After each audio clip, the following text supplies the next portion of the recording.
100 জন পাগলকে উন্নত চিকিৎসার জন্য প্লেনে করে বিদেশে নিয়ে যাওয়া হচ্ছে। এই পাগলদের মধ্যে একটা পাগল হচ্ছে স্মার্ট পাগল। সেই স্মার্ট পাগল প্লেনের ককপিটের দরজা খুলে ককপিটের মধ্যে ঢুকে পাইলটকে বলল, এই পাইলট, তুই এখান থেকে সর, আমাকে প্লেন চালাইতে দে। পাইলট বলল, সর্বনাশ, এই পাগল ককপিটের দরজা খুললো কিভাবে? পাইলট বুদ্ধি করে সেই পাগলকে বলল, প্লেন চালাইতে চাইলে একটা শর্ত আছে। পাগল বলল, কি শর্ত বল? পাইলট বলল, এই প্লেনের মধ্যে যে পাগলেরা হাউকাউ করছে, ওদের হাউকাউ বন্ধ করাইতে পারলেই তোমাকে প্লেন চালাইতে দেব। পাগল বলে, তুই একটু দাঁড়া, আমি আসতেছি।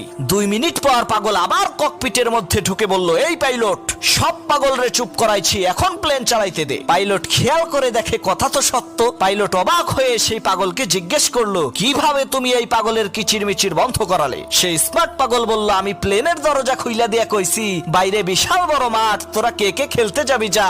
সব পাগলেরা মেঘের রাজ্যে খেলতে গেছে।